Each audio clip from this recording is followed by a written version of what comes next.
There are 5 rules to a happy life. 5 gabay para sa masayang buhay. The first one is free your heart from hatred. Magpatawad ka, huwag ka magtatanim ng sakit ng loob. The second is free your mind from worries. Marami tayong mga takot sa buhay, hindi naman lahat yan magkakatotoo. Third is to free ourselves from greed and selfishness. Matuto tayong makontento sa buhay, matuto tayong magbigay, dahil mas nakaka-bless ang taong mapagbigay. Fourth is, you must free yourself from other people's expectations. Kailangan nating tanggapin, hindi lahat ng tao magugustuhan tayo. Pero dapat, wag nating ikisama ng loob yun. Not everybody will love you, but that's okay. Accept that, be happy. And number 5, we must free ourselves from sin. Kailangan nating tandaan, hindi tayo ginawa ng Diyos para pumunta sa impyerno. Papunta na tayo sa impyerno, binigay niya ang kanyang anak si Jesus para pigilan tayo na magtuloy-tuloy pumunta sa impyerno. Remember, we are not made for hell. We are made for heaven. The key word to be happy is to be free. Gusto mong maging masaya, maging malaya ka. Pero alam natin sa buhay na ito, hindi tayo malaya. Tayo'y nakakulong. Hindi lang naman po ang mga nakakulong ang hindi malaya. Kahit din tayo, minsan hindi tayo malaya sa ating buhay. Marami sa atin ang nakakulong. Ang tanong, saan? May 3 pagkakulong sa atin na nagiging dahilan ng ating lungkot. Ano po ito? Una, tayo'y nakakulong sa takot ng kamatayan. Amitin natin na marami sa atin ay nangangamba kung ano ang mangyayari sa atin bukas. At marami din sa atin nilalabanan ang kamatayan. Kaya nga, pag merong namatay at ililibing na, kung ano-ano yung mga superstition o paniniwala na ating ginagawa para daw walang sumunod sa atin. Meron ng wag mo daw idadaan ang kabaong kung saan siya pumasok. Kaya naman yung mga bintana sinisira. Doon inilalabas ang patay. Meron nang nagbabasag ng palayok. Meron din hindi naliligo at hindi nagwawalis. Malas daw. Baka merong sumunod.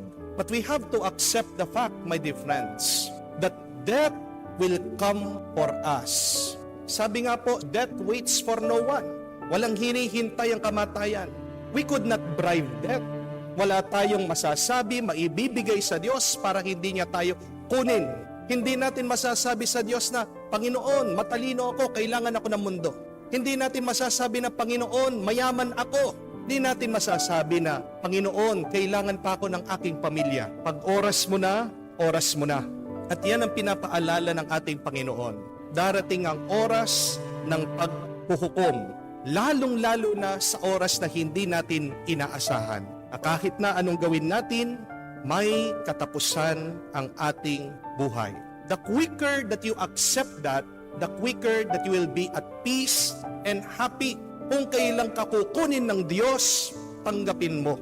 Wala kang magagawa para maiwasan mo ang kamatayan.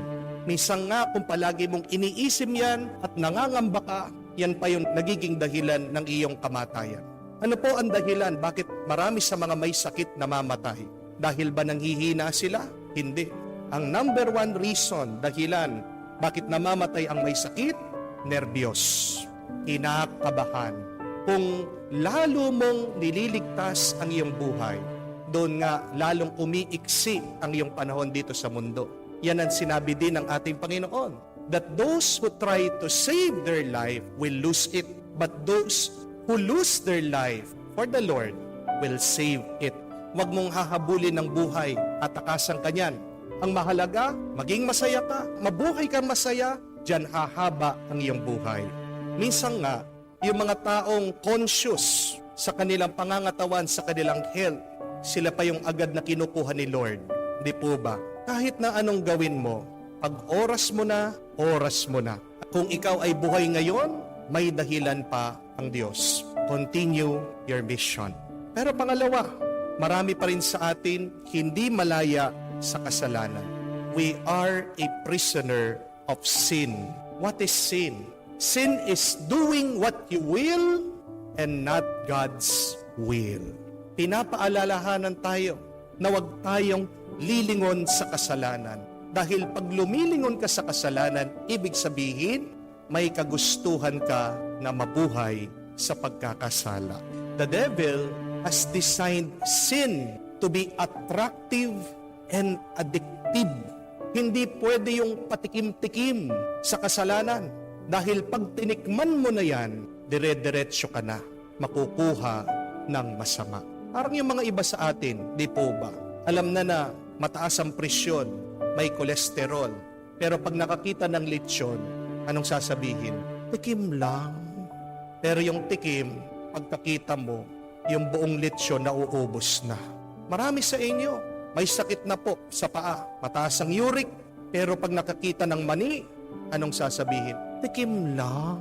Yung tikim, nauubos yung garapon. Di po ba? Ganyan ang kasalanan. Pag nabitag na tayo, nakuha na tayo ng masama, hindi na tayo pakawalan. Hindi pwede ang patikim-tikim sa kasalanan. Kung gusto nating maging masaya, kailangan nating lumaya din sa kasalanan. Iyan din ang dahilan. Bakit ang Diyos nagkatawang tao? Para tayo ay iligtas sa pagkakasala. Because the wages of sin is death. Gusto pa rin ng Diyos na magkaroon tayo ng buhay. Pero paano ka magkakaroon ng buhay at masayang buhay kung pabalik-balik ka sa pagkakasala? Ask for the grace to be free from sin. If you want to be free from sin, what should you do? Listen to the voice of God.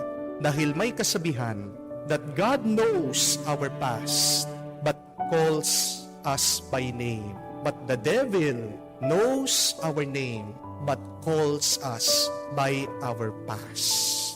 Ang Diyos, alam niya nakalipas mong pagkakasala mo, pero tinatawag ka niya sa iyong pangalan.